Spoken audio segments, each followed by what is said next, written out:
this light is very, very small. See how small that is? Very, very small light source. And because it's very small, what we talked about before, it can't really wrap around the subject. And because it can't wrap around the subject, what's happening is we get these hard lines. So that's why, that's how hard light is created. It's a very small light that can't surround its subject and kill the shadows. And so what we're going to do here is, John, I'm going to need your help. We're going to change the size of light, and we're going to change how this light is working. So this light that we've been working with right now, you would equate that to the sun. Here you go. We're going to kill it with all every weight. Yeah, we're going to be dark for like 20 seconds. Not even 20 seconds. Ooh, it's so scary. Yeah. All right, there we go. Okay, now what we're going to do here is we're going to take this light, and we're going to need to show this really close on camera as well. So now this light, what we have on here, this is called a softbox. Don't worry too much about what a softbox is yet. We're going to spend quite a bit of time talking about light modifiers. This would be the equivalent of a cloudy day. So what's happening with the light that we showed you originally, we have very directional light. In other words, that light is coming out of the lamp. It's going straight forward. It's hitting the subject. And because it's going straight forward, when it hits the subject, there's no light that can spill in unless it bounces off something. So we get those really, really hard shadows. With this light, what's happening is, notice the difference in size. And John, can you move this right next to this light? Notice the difference in size between this light and this guy here. So this guy here is what, maybe 5 inches wide, 4 inches wide, very, very small. Yeah. Very, very small light source. This guy right here is about 1.5 feet, 2 feet. And so this is much larger than that. This light is just this really small thing. So what this means, and also because this has this material in front, the light isn't just coming straight out, it's coming out and it's scattering everywhere. And so when it scatters, that's called diffused light. It's being diffused. So what happens is, when we put this toward our subject, this light is sort of hugging our subject. So we have light coming on each side of this subject. So we've got light coming over here, we have light coming over here. And because this is sort of large, that light is wrapping around. And what we can do is we can make this light even larger in relationship to our subject by just moving it. And so what I want to show you, if we can get this right here, this shadow. Watch what happens to the shadow when we move this light back and forth. When we have it really close, notice the light is wrapping around and it's killing all these shadows. And so John, move that back. Keep going back a little bit. Keep going. That's good right there.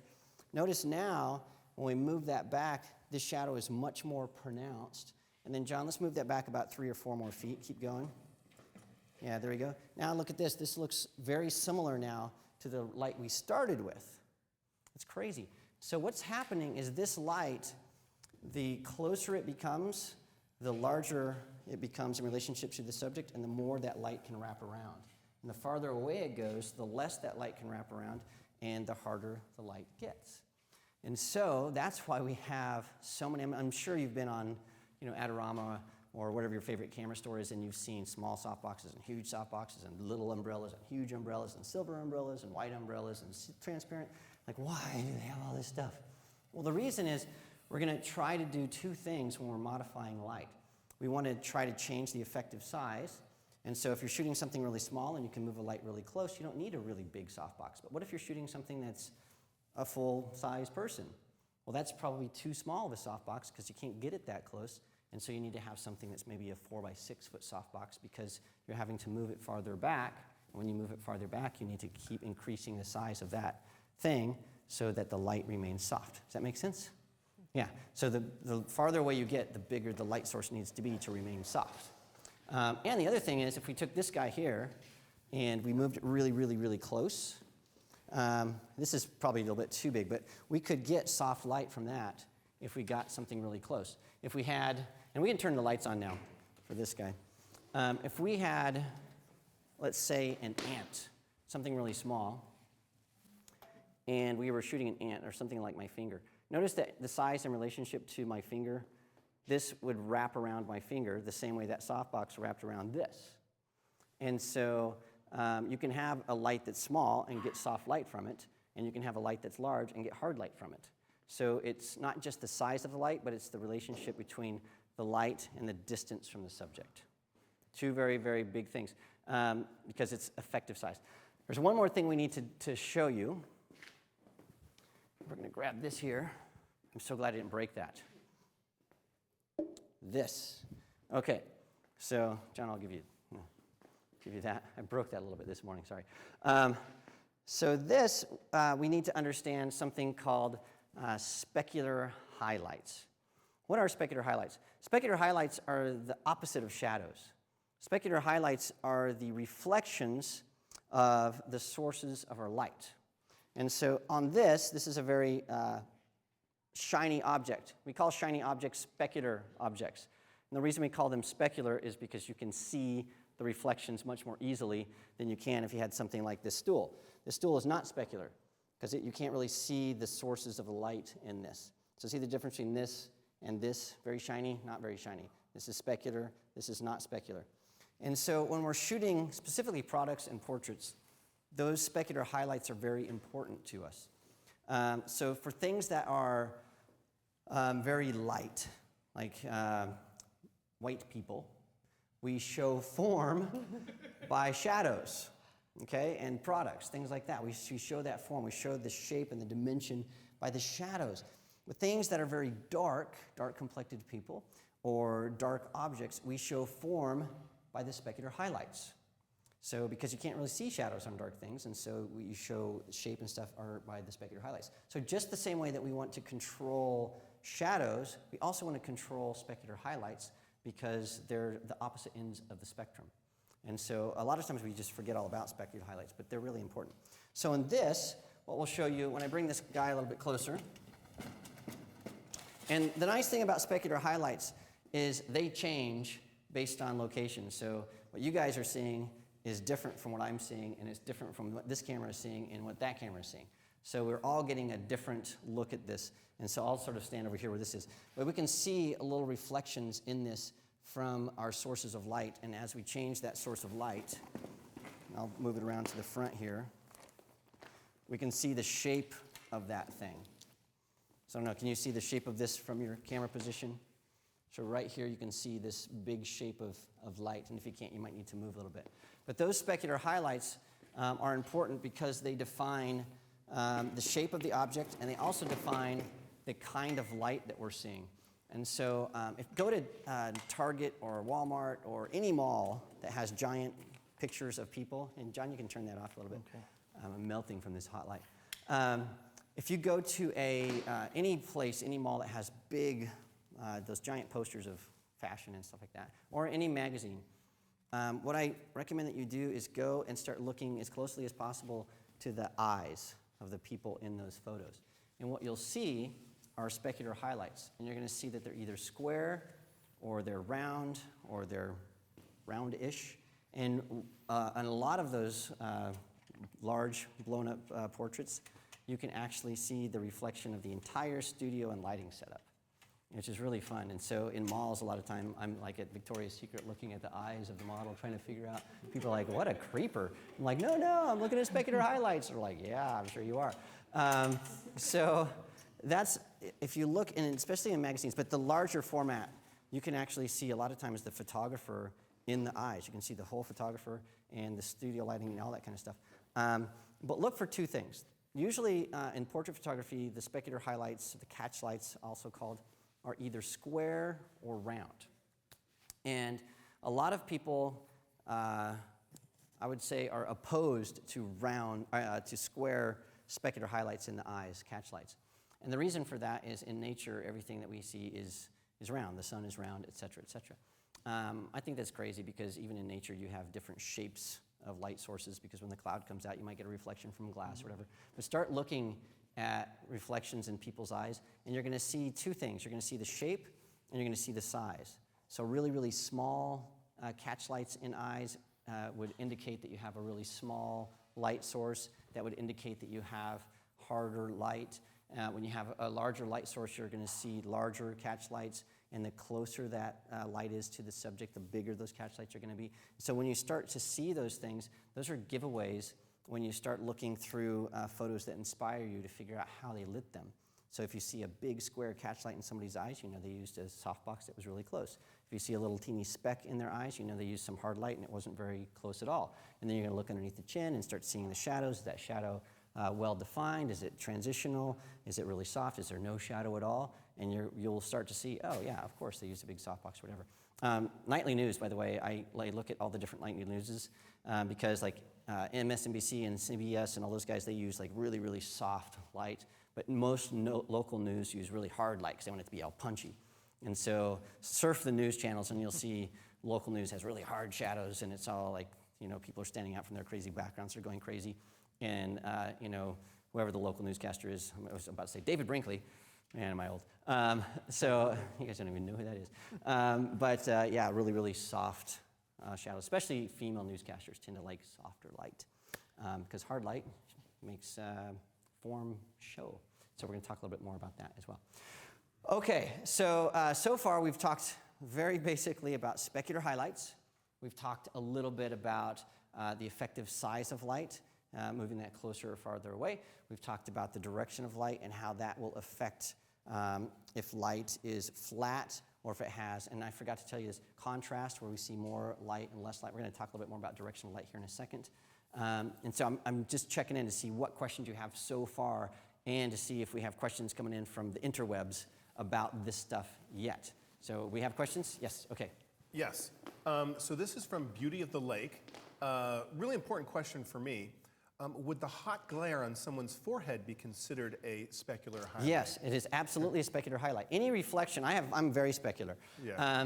Any reflection on a face or on, it doesn't matter what it is. If it's reflecting, it's a specular highlight. That's what it is. Any reflection is a specular highlight. So we all have specular foreheads right now. It's really awesome. It's cool. Yeah. All right, Mark, Brenda Kay had asked, and I was expecting this question to come in, but how do you handle specular highlights over the eyes of people wearing glasses? We actually have a segment on that. Sweet. So I'm going to save that. Where are those ugly glasses? I asked for the most ugly glasses possible, and we're going to show you how to change that. It's all about something called the angle of incidence, and we're going to get to that. It's science. Science. So we're going to learn that. That's coming. I think we're good. You good? Right, I think we're good. Are you guys good? Okay, spectacular. All right, so I'm going to show a video very fast about direction of light, and then we're going to introduce Alexis, our model, and we're going to walk through direction of light and understand how that affects contrast. So I think there's going to be a video that plays, hopefully, in the back room. They're going to make When we talk about the position of our light, it's always in relationship to the position of our camera. In this diagram, the camera is directly in front of our model. If we add a light behind the camera, it's called front light because the light is hitting the front of our model just like our camera. Both the camera and the light are in front of the model. We can change the direction of our light by moving it in relationship to our camera. This is called side light because the light has moved to the side of our model in relationship to our camera. In this scenario, the light is now 90 degrees away from our camera. When we move our light behind our model, we create what is known as backlight because the light is behind our model in relationship to our camera. We can also change the direction of our light by moving the position of our camera. In this setup, we can move our camera closer to our light, and the light that was backlight becomes side light because the position of our light in relationship to our camera has changed from 180 degrees to 90 degrees. If we continue moving our camera closer to the light, the side light becomes front light because the position of the light in relationship to the camera changes from 90 degrees to 0. Contrast is an important term to understand. Contrast is the difference between the darkest and lightest areas in a photograph. The greater the difference, the higher the contrast. We can change the contrast in our images by changing the direction of light. Let's take a look at the position of our lights again. In this setup, we have front light. Front light creates very low contrast photos because the light is the same on both sides of our model's face. There is no significant change from the brightest and darkest areas. Side light creates higher contrast photos because one side of our model is illuminated and the other side falls into darkness. There is a significant difference in the brightest and darkest areas of our subject. Backlight creates maximum contrast. The subject becomes a silhouette, and the difference between the brightest and darkest areas are at their greatest. In addition to changing contrast by moving our lights horizontally around our subject, we can move lights vertically as well. Here are examples of lights placed low, medium, and high in relationship to our camera. All right, cool. Boom, we have Alexis right here. Welcome to the show. Thank you. This is Alexis Catherine. I introduced her a little bit earlier. If you rewind the video, you can see her Facebook page, and also check out spontaneousworld.com, where you created this awesome thing. And so we're traveling for a couple years based on this crazy idea she had, which is really cool. So what we're going to do now is we're going to have you sit there. Was that introduction was good? Yeah, good, perfect. Okay. You never know. All right. So we want to walk through the direction of light and apply that in real life. And then, John, don't let me forget to shine the light on the wall. I forgot one of my demos. What am I thinking? Okay. So what we're going to do here is I'm actually going to take some photos, and we'll show you how this looks. And we might need to kill this light here. And I'm sorry to do this to you. Are you ready? Bam! Okay. Yeah. There we have it. And so for the video camera, if you can bring that right here on axis with this light. So we're going to mimic what the camera is seeing by actually having this be our camera. So this is on axis with our light. And notice that this light, when we shine it right in your face, awesome. You like that? It's so bright and hot. Notice this shadow underneath her chin is almost hidden because of the position of this light. It's sort of low to the camera. And then also notice that we have equal light from left to right. This is what we call low contrast lighting. The reason it's low contrast is because contrast is created when we have a greater difference between the darkest area and the brightest area in a photo. And so for black and white photos, you want high contrast. You want big differences. For color, you want a little bit lower contrast. And we control that by positioning our light. So the position of our light controls contrast. Now watch what happens when I lower this.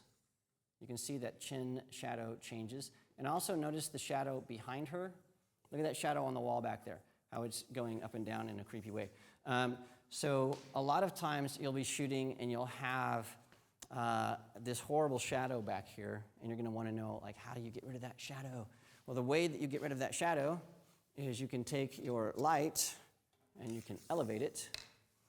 And then what happens is now from the camera's position, you've gotten rid of the shadow behind.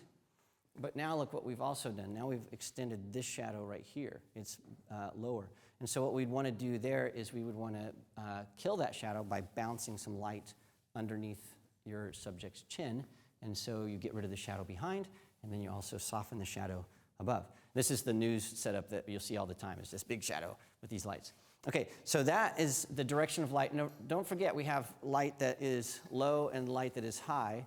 And so as opposed to when we lower this, we start getting that unnatural look. And I can't make this go any lower because, well, I guess I can. If we take this down, this is a good way to blow out a light, by the way. Now where we have this torchlight, weird, shadowy look, we don't want this. The only way we want this is if we have something like we're trying to emulate a person at a campfire or being lit by a candle or something where that would normally occur. But traditionally, you want your light to be just a little bit above your subject's eyes if you're lighting a person, so that we don't get unnatural looking light. Okay, so the next thing I'm going to do is I'm going to take this light, we're going to move it over here to the side. Whoop. I'm going to put it directly to the side of Lex. And for this, we'll do our best. Yeah. For this, what we're seeing is from the camera position, notice we have this line right down the center. What we're getting is, by moving that light over, we have this side of her face that's getting all this light, and this side of the face, if we were in a completely black studio, this would be completely dark. But because we have big white panels and we have this reflective floor, we're actually getting light that is coming in here. So if you wanted to fix that, there are things called subtraction panels. and that's a fancy term for just a big black panel that absorbs light. And so we have some of those that we're going to be using a little bit along the way, but we would put that up here to make sure that no light is bouncing in. So you can subtract light as well as add light. It's really cool. All right, so this is how you create contrast. Now the thing with portrait photography is you don't really want flat light, but you don't want light that looks like this. It's just really, really contrasty. And so what we can do is we can split the difference and bring this light over here just a little bit. We need to soften it up. But that's where normally if you take a studio lighting class, they'll tell you put the light at a 45-degree angle. That's why. So this is really flat and this is too contrasty. So if you sort of split the difference, you get the good porridge, and it's sort of a middle ground. And so we're going to be working a lot more with that when we start adding modifiers and actually shooting in the studio. And the last light, just so we can see it, is this. I know. Now watch what happens. If I have this light too high, we'll just leave this camera on. Blammo, we have nasty lens flare. If we do that, then we have a silhouette. And students, if you look at this camera, watch what's happening. You're like, how does he know what's happening? Because he can't see it. See how the light's falling on the lens? Right there, if we could see it, this would be like a really nasty exposure with lens flare everywhere. And that, all of a sudden, it's a relief. And so what we're doing is, when you have light that looks like this, and I don't know if we can have a camera, filming a camera. Do we have that flag, John? Oh, here it is, underneath the vase. Underneath the vase.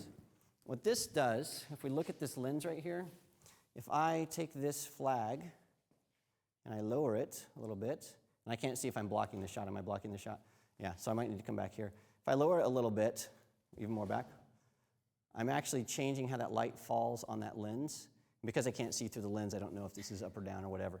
But that is how you can do the equivalent of putting your hand in front of your face to block your eyes. It's the same thing. So see my eyes? I can't see. Now I can see just fine. That's what these little guys are used for. And that's also what lens hoods are used for, these little guys that go on the front of the lens. Because when light shines into the lens, what's happening is that light starts to bounce all over the place, and it lowers the contrast of your image. And so that's why you should use your lens hood at all times, even in the studio, because what that is doing is it's making sure that any stray light stays out of your lens, and so you don't get problems with lens flare and contrast. And also, the cool thing about a lens hood, just so you can see, is it's sort of insurance. I'm going to have you hop off the stool just for a second. If you're working in the studio, now you can, I know, can you believe I'm doing that with a $1,200 lens? Yeah, so, but if you didn't have the lens hood, no way, you don't want to do that. So it will help you, save your lens. I know, that just makes you cringe, doesn't it? Cringe, what is he doing to his lens? Yeah, it's insured. Okay, so that's what lens hoods are, and that's why we want them. All right, so we're going to do one more thing that I forgot to show you. So Lex, I'm going to have you hop up just for a second. And we need to keep it dark in here still. So I need to show you guys this source shape of this light. So before you do that, John, we'll see if we can show this. So I don't know if we can see this right here. If you guys look very closely, there's a reflector in here. Does that show up? And then also the light that's in here, I don't know if you can zoom way in. This light actually has a spiral, right? The element in that is an actual little spiral, and I'll let you see that. And then it moves back and forth. So see how that moves in and out? Okay, so what I want to show you next is how the source of light and the shape of that light will actually change how the light looks when it falls on the subject. And this is going to be, I actually brought this all the way from Phoenix to show you because it shows up really well. But you can actually see how the light changes based on the shape of that. So we're going to do this next. So remember, it has a spiral, the lamp is horizontal, and it zooms in and out. You got all that? Okay, watch this. It's really cool. So Lex, I'm going to have you, I think we're done with you for a second or two, so you can go have a seat. Thank you. All right, here we go. We're going to shine this on this little thing. Blammo. Okay, let your eyes adjust a little bit. And you're actually going to see a few things based on the shape of this light. So this has a little mesh on the side. Remember, it had that protective covering on the front. Look over here what you see on this right here. See this little checkery grid right there? That's coming from this side, the light coming through that. So we can actually see the source is affecting these shadows right here. Also know this is a really horizontal, hard light that matches the shape of the light. And watch this, we can actually, see when I move that back and forth, you can actually see the squiggly spiral of the lamp that's inside. Isn't that crazy? And by moving this back and forth, we're changing this from a focused, directional, hard light. And we're moving this back to a more broad, open, more diffuse light, because the light, instead of going straight forward, is now going out. And when it goes out, it's bouncing off more things, and that softens the light. So we're actually getting several different looks just by changing how far away the lamp is from the reflector inside of this light. It's pretty cool. We have some fancy Profoto lights that we'll be using later on during this workshop, and they actually have the same thing. You can zoom the reflectors in and out on the lights, and they're like that specifically to emulate the same thing, where you can have a really, really hard light, or you can have a much larger effective size, which gives you softer light. So you can have several different things, which is really cool. Okay, we're ready for questions. Do we have questions? And we can turn the lights back on. Yes, we always have questions. We can start with any of you guys. You guys are doing good. Okay. Okay, so Janine asks, what are the pros and cons of sharp and soft light and the best uses of each? Oh, perfect. So let's use the term hard and soft light instead of sharp and soft. So hard and soft. There are two things, and I'll have Lex come out and we'll do this demo because we have enough time to do a demo. So hard light, and I learned this from a guy named Greg Gorman, so Google him. He used to be a photographer, still is a photographer, but he is shot Hollywood movie posters in the 80s. And so I got to spend some time with him in his studio, and so he taught me this stuff. He's sort of known for shooting high contrast black and white images. If you've seen the Andy Warhol picture where he's got these really cool sunglasses and his hair's all spiky and all that kind of stuff. So this guy, Greg Gorman, shot that and some others. So if you Google him, you'll see all these black and white images. And so what he taught me is when you want to have really, really punchy black and white portraits or images, what you want is you want really directional, hard light. So when I say directional hard light, this light right here, remember, this is hard light, but this is zoomed out, right? So I'm getting hard light over here, but see how my shadow is on my hand right there? So this is hard light, but it's not really directional. This is light that's just sort of going, it's going everywhere. If I zoom this in, what we're getting here is a much more directional light. See, the shadows aren't as scattered everywhere. And so what you want to do is for black and white images, you want small, very directional lights so you get really, really nice hard shadows. And those will convert to black and white images very, very nicely. And we're going to bring Lex out and show you this. There's a guy named Joseph Albers who was from the Bauhaus School in Germany before World War II, Albers. Google that guy, Joseph. He did many studies on the difference between color and black and white and the shape of light. And he wrote this rule, and it said that shape is the enemy of color. In other words, when you have something that has a really strong shape, so let's paint in our minds some things that have really strong shapes. Things like bicycle chains have a really strong shape. You can see there's that. A coiled extension cord has a really nice shape to it. A silhouette of a tree has a really nice shape to it. Those things tend to be monochromatic. Not necessarily black and white, but all similar color. So a bicycle chain is essentially all silver or black, depending on which kind you have. A garden hose is all green. A silhouette is all black. So things that have this really, really strong shape tend to be monochromatic. And we can invert that by saying if we want something to have strong shape, like a black and white image, then let's take the color out of that. And so that works hand in hand. And we can give things stronger shape by giving them really, really hard light. So we're going to do that with Lex here in a little bit. Okay, that was a long answer. And I want to do a demo of that so you can really see the difference between a softbox converted to black and white and a hard light converted to black and white. And you'll see that the hard light is like, wow, that's what we want for black and white. And so it's really cool. In fact, the guy I talked about earlier, Kareem Samsi-Basha, one of his signature images is his, I think it's his son, who, as he's being born, and it's like, trying to describe this, but the way that the light is, all you see is the baby and the umbilical cord. And it's this magnificent image of this little baby just screaming his very first breath. So hire Kareem, K-A-R-I-M. You can see this image. I wanted to use it, but I couldn't get the permission to use it for this workshop. But you can go Google it. HireKareem.com is his website. That image is a striking black and white image. It's one of the most amazing baby photographs I've ever seen, because I'm really not into like purple babies and all that kind of stuff. But it's amazing, because it's like the first breath of life, and it's really, really hard light, and it's super high contrast black and white. It's really amazing. Okay, so we'll talk a lot more about that, but what's another question? All right, I have a question from Miss Wen, who said, love this class already. Thanks. How do you compensate for reflective color casts when light bounces off like orange wood floors or green foliage? I mean, you talked about the white light bouncing off the board. What a pain that is. And I shot, I did some boudoir photography. I mean, I'm no Sue Bryce, but I've done a lot of boudoir photography. And one of the problems that you'll run into a lot is silk red sheets always have this crazy color cast on people's faces, and shooting in locations that have orange walls, etc. The solution to that, unfortunately, there's two things you can do.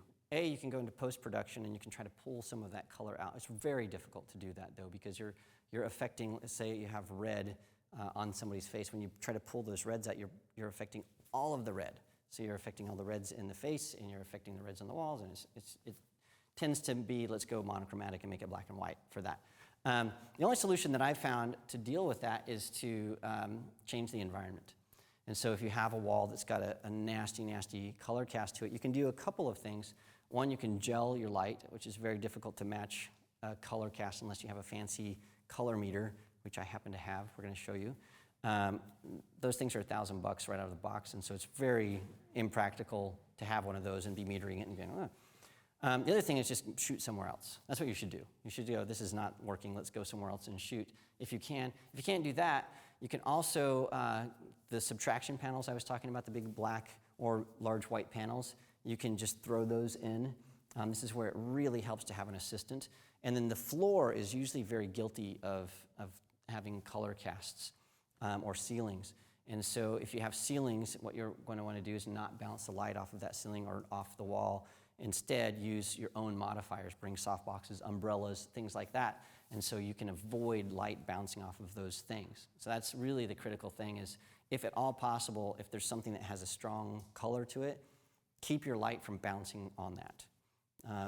Put something in there to modify that.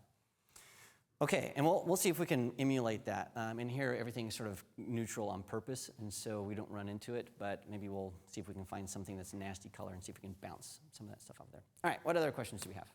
Okay, we have another one from Fashion TV. Mark, should we always position light to create catch lights on subject eyes? I know we get that question a lot. Oh, yeah, that's a debate. That's sort of like, is post-production good or bad? I am in the, here's my school of thought. You would never buy a doll that had no catch lights. Go look at any kid's doll. They all have catch lights painted on, any cartoon, whatever. Because when you remove those, what you get is an evil villain. And people look like they're dead. And so we don't want that. So I think absolutely the catch lights are necessary, I think, in eyes. And I'll even go in the studio to the extent of adding multiple lights that do nothing except add catch lights to eyes. And so if you want to have a model that looks very doughy-eyed and like their eyes are watery, it's almost impossible to get somebody to have watery eyes and take a picture that looks good. We associate watery eyes and that sort of misty-eyed look by the reflections that those eyes cast. It's not the water in the eyes that we really see, it's the reflections that the water creates. And so if you want to have a look of sort of innocence and that misty-eyed, amazing look that a lot of fashion work has, the key to that is add extra catch lights, add more specular highlights. and you'll get bunches of things. In fact, there's a book that's not published anymore, but the publisher is Rotovision, Rotovision. Check out Rotovision books. They are phenomenal. But they have one, it's called, I think, Lighting for Portrait Photography, Fashion, Glamour, Environmental, something like that. I'll see if I can find it during the break. But they have this setup that they'll have a picture on one side and it has a setup on the other side of all the lights that are used. And there was a very simple portrait light, a portrait of this girl. And on the other side, the lighting diagram, it had like 20 lights. And I'm like, what? Why would you have that many lights? And so this is a book years ago I went through and I duplicated every single setup in this thing. It's awesome. But what I found was, oh, that's why. When you add all these different lights, what you're getting is you're modifying the specular highlights. You're not really modifying the shadows on the face, but you're modifying the specular highlights. And so to, I think, get to the next level, especially of portrait photography, and definitely of product photography, you really need to spend time mastering specular highlights. That's really where you're going to differentiate yourself between every photographer out there and somebody that really knows their business, is being able to control those specular highlights. Okay, what other questions do we have? So on the other side of that, if you wanted someone to look dead or evil, Two things you can do. Okay. One, no more specular highlights, right? Get rid of the catch lights. Okay. And then two, put the light down low.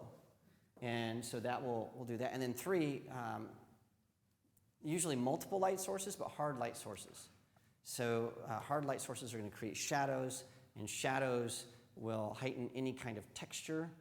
And so when you have light that's coming from the side, by the way, it's going to cast a shadow, right? When you have really broad, big softbox, something that has soft light, it's going to sort of soften that up. And so if you have, let's say you're doing a senior portrait, and you have somebody that doesn't have necessarily great skin, you don't want to use hard side light because it's going to show every blemish, right?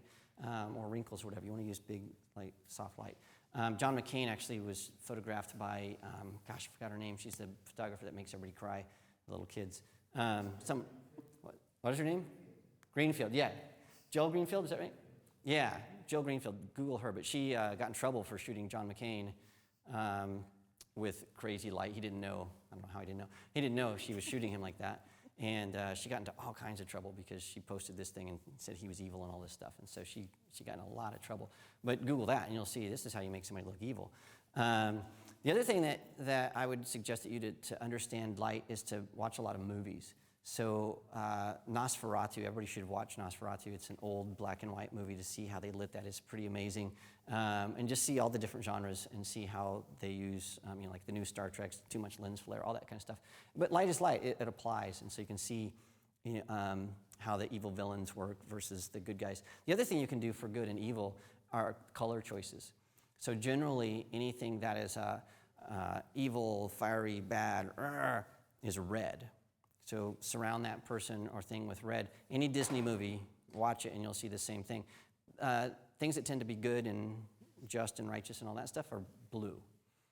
Watch any Disney cartoon. The bad guy's always red, the good guy's always blue. And the whole set changes back and forth. And so once you see that, you'll never see a Disney the same way. You're like, they manipulated me. So yeah, that's how it works. Okay, yes?